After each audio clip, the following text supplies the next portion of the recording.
एक मंत्र मैं पढ़ देता हूँ। अरे पढ़ दूं, इजाजत है आप लोगों की?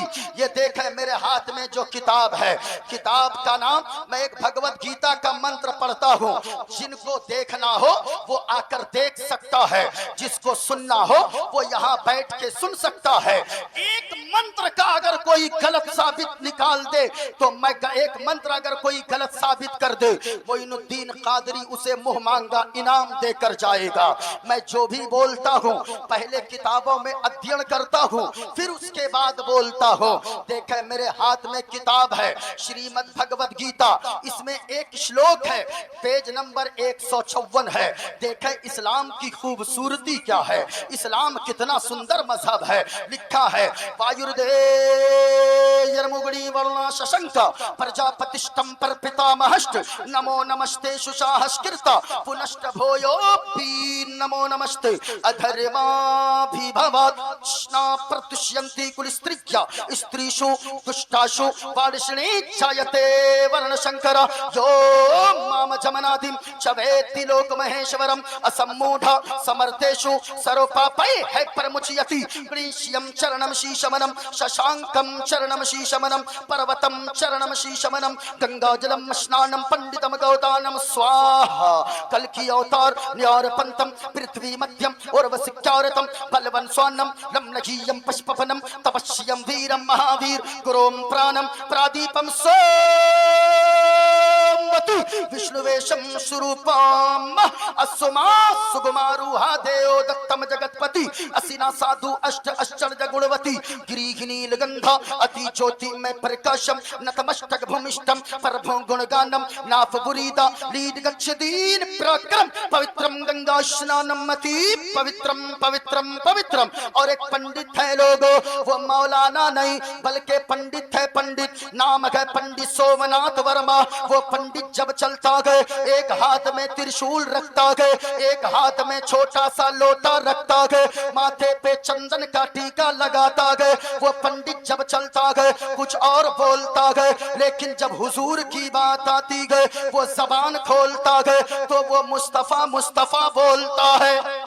और वो पंडित कहता गए लोगों हुजूर की बात आई है तो सुनो सुनो। शरणय गुरु निमगा सुख सागर अत्याचार मगा शुभ सागर चरणन है गुरु नाम उजागर कृपा करोगे शुभ नाम सुख सागर गुरु हर कृपा मनोहर पावे अत्याचार मगा सुख पावे।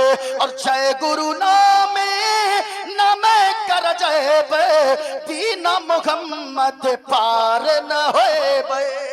सुभान अल्लाह सुभान अल्लाह। अच्छा पढ़ूंगा और वरना तो एक सांस में इतना पढ़ दिया। आप लोग सोचिएगा कि क्या बुलाए थे मौलाना कारी साहब, क्या बुलाए थे मौलाना, बुलाए थे कि पंडित बुलाए थे। एक जगह एक जलसे में हम ये पढ़े बंगाल में, एक लड़का खड़ा हो गया नारा लगाने लगा, नारे तकबीर नारे रिसालत पंडित मोइनुद्दीन चतुर्वेदी। हमने कहा तुमने हमको पंडित क्यों कहा जी? कहा कि हजरत आप इतना पढ़ते हैं, कोई मौलाना को हमने नहीं सुना है। हमने कहा सुनो, हम तो हुजूर से इश्क करने वाले लोग हैं, हम तो मुस्तफा पे जान निछावर करने वाले लोग हैं, हम तो आमना के लाल पे अपना दिल और जान सब कुर्बान करने वाले लोग हैं। इसलिए तो हम यहाँ बैठते हैं तो किसी दुनियादार का तस्करा नहीं करते, अगर करते हैं तो अहमद मुख्तार का तस्करा करते हैं। अच्छा खुलासा कर दूं, एक बार हाथों को उठाकर पूरा मजमा बोलो सुभान अल्लाह। आप अगर इस्लाम के मत वाले हो पूरा मजमा हाथों को उठाकर बताओ इस्लाम था, इस्लाम है, इस्लाम। माशाअल्लाह आप बेदार है, जरा सुनिएगा, मैं साबित करूंगा कि इस्लाम कैसे सुंदर मजहब है, इस्लाम की खूबसूरती क्यों है। आज लोग इस्लाम के पीछे, कुरान के पीछे, आज पूरी दुनिया इस्लाम और कुरान के पीछे है। हॉलैंड इस्लाम के पीछे, न्यूजीलैंड इस्लाम के पीछे, इंग्लैंड इस्लाम के पीछे, चाइना इस्लाम और कुरान के पीछे, अमेरिका इस्लाम और कुरान के पीछे। पीछे पूरी दुनिया इस्लाम और कुरान के पीछे है। लेकिन आप देखेंगे हमारे यहाँ से जो बच्चे फारिग हो रहे हैं वो यही सदा लगाएंगे, अरे पूरी दुनिया वालों अगर तुम्हें पीछे पढ़ना है तो पढ़ लो, पूरी दुनिया इस्लाम के पीछे है। लेकिन हमारा इस्लाम, हमारा कुरान सबसे आगे नजर आता है। ये बच्चे कहेंगे सहरा में, जंगलों में, बयाबान में पढ़ो, मीनार गिर पड़े तो मैदान में पढ़ो। और ये बेखबर नुजूमी तुम्हें क्या बताएंगे कल होने वाला क्या है, कुरान में पढ़ो। कल होने वाला क्या है, कुरान में पढ़ो। अगर आप सुनना चाहते हैं मैं इसका खुलासा करूंगा, मैं क्यों ऐसी किताबें पढ़ता हूं मैंने आपको बता दिया है। लेकिन आज एक बात और क्लियर कर दूं, जो लोग कहते हैं मुसलमान भड़क जाता है, फला मौलाना भड़क जाता है, फला बच्चा भड़क जाता है, अरे हमें छोड़ो भाई, हमारे बुजुर्गों को छोड़ो। हमारे यहाँ मदरसे में पढ़ने वाले एक 10 साल के बच्चे को भी उठाकर पूछो, वो बच्चे भी कहेंगे सुनो सुनो, हमें अगर कोई गाली दे दे हम बर्दाश्त करने को तैयार हैं। हमारी माँ को कोई गाली दे हम बर्दाश्त करने को तैयार हैं। हमारे बाप को कोई गाली दे दे हम बर्दाश्त करने को तैयार हैं। लेकिन ये बच्चे कहेंगे दुनिया वालों, हम भी कहते हैं अगर कोई हमें रेलवे स्टेशन पे टोपी दाढ़ी देखकर कुछ पग देता है हम कुछ नहीं बोलते हैं। ये उलमा को कोई गालियां देकर चला जाए स्टेशन पे वो कुछ नहीं बोलते हैं। लेकिन हमारे यहाँ का 10 साल का बच्चा भी खड़ा होगा, क्यों दुनिया वालों हमें गालियां दो, हमारे खानदान को गालियां दो, हम बर्दाश्त करने को तैयार है। लेकिन याद रखना, अगर तुमने मदीने वाले मुस्तफा की शान में अदना सी गुस्ताखी कर दिया, हमारी जान है मुस्तफा, हमारी शान है मुस्तफा, हमारी आन है मुस्तफा, हमारी इज्जत और आबरू है मुस्तफा। इसलिए कि हुजूर से इश्क करना आला हजरत ने हमें सिखाया है और आला हजरत ने बताया है। और दुनिया वालों अगर जिंदगी में अगर जीना चाहते हो दुनिया में तो फिर ऐसे जिंदगी गुजारो, ये कहते रहो या रसूल अल्लाह जमीनो जमा तुम्हारे लिए, मकीनो मका तुम्हारे लिए, चुनीनो चुना तुम्हारे लिए, बने दो जहां तुम्हारे लिए। और या रसूल अल्लाह दहन में ज़बा तुम्हारे लिए, बदन में है जा तुम्हारे लिए। और या रसूल अल्लाह हम आए यहाँ तुम्हारे लिए, उठे भी वहां तुम्हारे लिए। सुभान अल्लाह, सुभान अल्लाह, नारे या रसूल अल्लाह, जिंदाबाद। अच्छा ऐसे बोलिएगा, ऐसे जवाब दीजिएगा, जरा पूरा मजमा हाथों को उठाकर बोले या रसूल अल्लाह। मेरे मौला जितने लोगों ने हाथों को उठाया है उन्हें कुछ दिखाना न दिखाना हुजूर का गुंबद खदरा जरूर दिखा देना। इससे बड़ी दुआ मेरे पास नहीं है। और अगली बार ऐसी दुआ दूंगा, खोजते रहिएगा हमको, आप लोग ढूंढते रहिएगा, फिर हम 2 घंटे के बाद नजर भी नहीं आएंगे। इसलिए अपने यहाँ इलाके के उलमा से करीब होइए। 2 घंटे के बाद मैं चला जाऊंगा, नजर नहीं आऊंगा। लेकिन कल सुबह अगर मोहल्ले में किसी का जनाजा उठेगा, सबसे पहले दौड़कर आपके इलाके के यही उलमा दौड़कर आगे कांधा लगाने को आएंगे। इसलिए अपने उलमा से करीब होइएगा। मैंने जो दुआ दी है मेरे भाइयों, क्यों? इसलिए कि अपना सब कुछ गुंबद खजरा कल भी था और आज भी है। सबको बोलना आज भी है, क्या बोलना है? ऊंचा बोले, क्या बोलना है?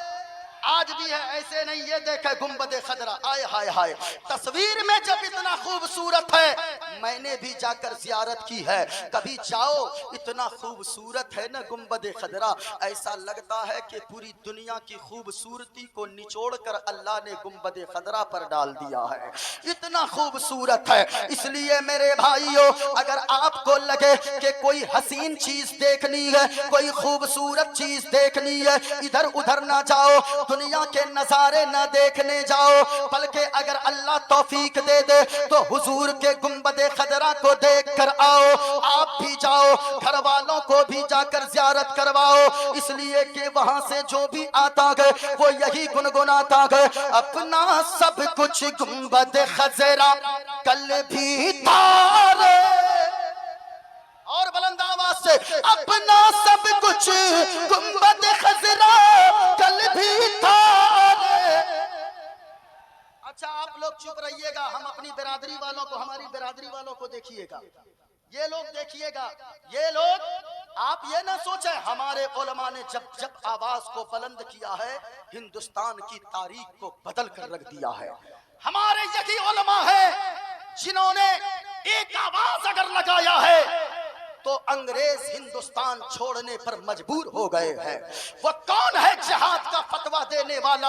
अंग्रेजों के खिलाफ सबसे पहले अंग्रेजों के खिलाफ जिहाद का फतवा न किसी डॉक्टर ने दिया, न किसी इंजीनियर ने दिया, न किसी प्रोफेसर ने दिया है।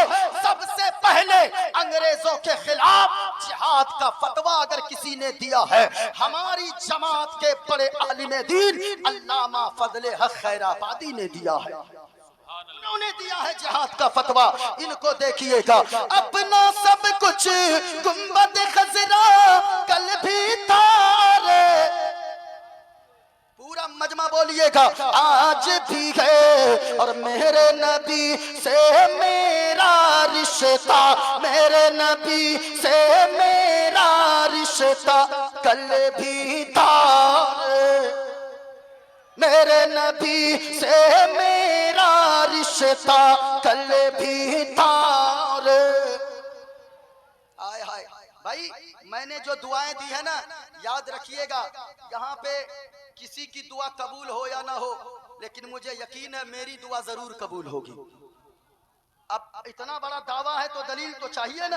मैं नहीं कहता, बल्कि हुजूर ने फरमाया है, सलासो दावातिन युस्तजाबु लहुन्ना ला शक्क फीहिन्ना। हुजूर ने फरमाया है, दुनिया में 3 लोग ऐसे हैं, वो तीनों जब जब दुआ मांगते गए अल्लाह ताला उन तीनों की दुआओं को फौरन कबूल फरमा लेता है। वो तीनों में पहला कौन है, दूसरा कौन है, तीसरा कौन है? जरा सुनिएगा, आक़ाए करीम ने फरमाया है, दावतुल मजलूमी, मजलूम जब दुआ के लिए हाथों को उठाता है, मजलूम किसे कहते हैं? आपको अल्लाह ने ताकतवर बनाया, आपका पड़ोसी साइड में कमजोर है, आप उस पे अत्याचार करते हो, आप उसके हक को छीन लेते हो, आप उसे मारते हो, आप उसमें जुल्म करते हो, वो मजलूम होता है। याद रखना लोगों, मजलूम तो जानता है ये तो मुझसे ताकतवर है, अगर मैं इसके खिलाफ जबान खोलूंगा ये मेरी चमड़ियां उधेड़ देगा, ये मुझे जाकर न जाने कहीं जेल में ठूंस देगा। लेकिन याद रखना लोगों, एक मजलूम जब रोता है रात की तारीकी में, रात के अंधेरे में जाकर दुआ मांगता है, ए पाक परवरदिगारे आलम, ए खालिके कायनात, ए रब्बे काबा,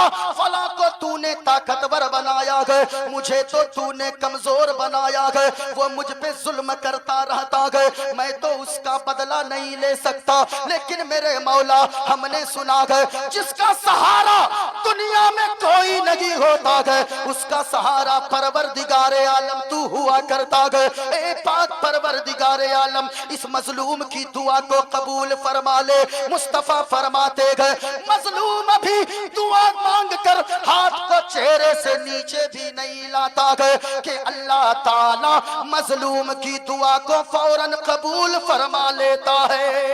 सुभान अल्लाह।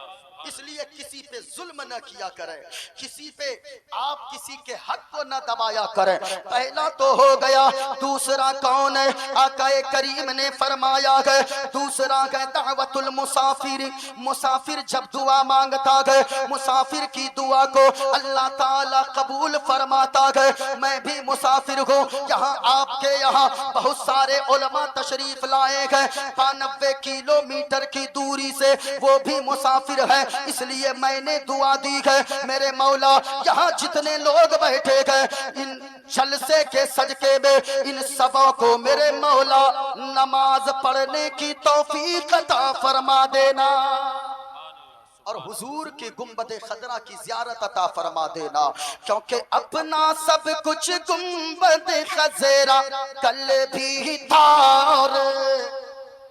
बुलंद आवाज से एक शेर और सुनिएगा।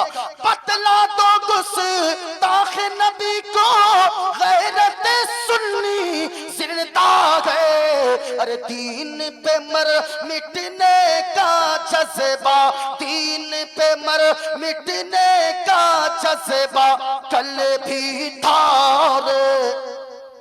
आज।